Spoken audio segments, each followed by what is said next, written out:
During and right after the Finland Civil War of 1918, there were many executions, most done without due process. Approximately 1,400 to 1,650 whites and 7,000 to 10,000 the Red Guards were executed by the opposing side.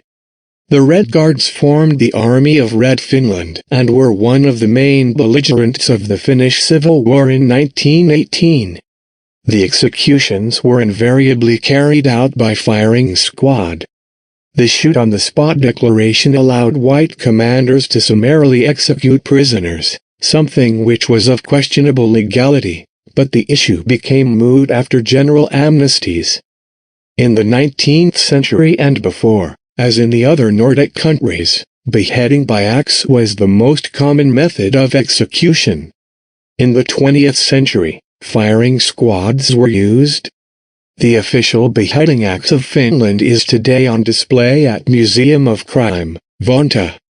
The last Finn to be executed for civilian crimes was Toivo Koljonen, who killed a family of 6 with an axe in 1942. He was shot by a military police firing squad along with Soviet spies sentenced to death for espionage in 1943. Toivo Harald Koljonen was born on the 12th of December 1910 in Lahti, Finland.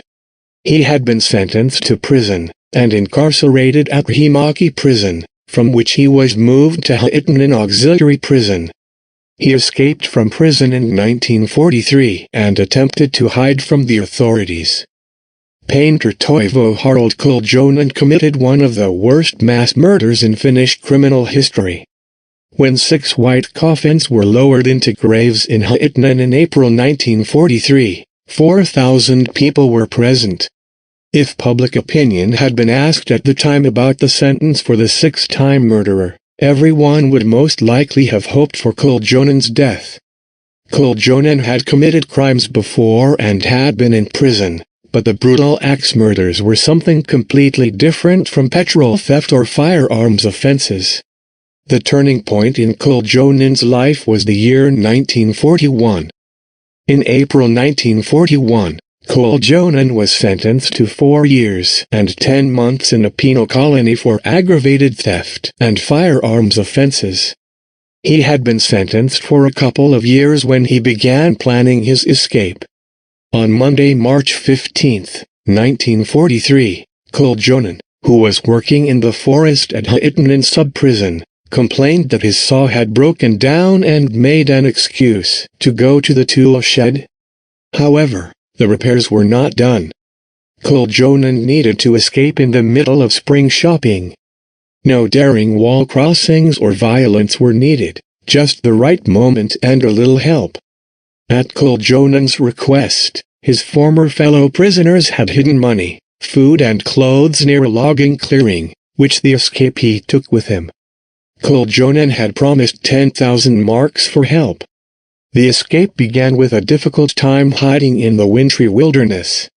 It was already evening on Tuesday, March 16, when Koljonen knocked on the door of the Heikkinen family in the Kerhainiemi village of Hitittnan and asked for a place to sleep.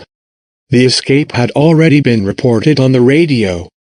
So it was no wonder that the landlord, called Heikkinen, recognized Koljonen.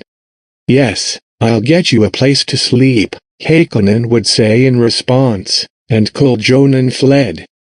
The landlord would hardly have been able to resist Koljonen. Koljonen, also known as Pitkätopi, was a very fit man, while Heikkinen's landlord was a head shorter than the escapee and weakened by tuberculosis. Koljonen stayed near the house, watched and saw that there were other family members besides the landlord. Nevertheless, he returned. The noises woke Heikkinen in the early hours of Wednesday, March 17. The landlord headed into the room and surprised the familiar escapee reaching for some bread that was drying. Heikkinen had time to move towards him, but this time the escapee did not flee, but responded with force. The axe blade struck Heikkinen in the hand. The first blow was followed by blows to the head and upper body. The owner collapsed dead on the floor of the hut. Koljonen could have fled the house with the bread and continued his escape. Instead, he attacked the rest of the family with an axe in hand. The violence was brutal. The quiet house attracted the attention of the neighbors in the morning. A local farmer encountered a disconcerting sight at the Hitittnan home. Anna's mother, 50, lay in the living room next to her husband, dead from at least 16 axe blows. The family's 11-year-old son Alice also lay lifeless on the floor. Koljonen had killed his youngest victim, only 6-year-old Anja, in bed. The body of the family's 28-year-old daughter Ali, meanwhile, lay in the barn. The sixth victim was a neighbor who happened to be at the house, Anna Mäkinen. After the murders, the murderer became known throughout Finland as Kirves Koljonen. Koljonen was known to have committed only one violent crime before the Hitittnan axe murders. Koljonen was sentenced in November 1936 to 3 months unconditional imprisonment for aggravated assault causing minor bodily harm.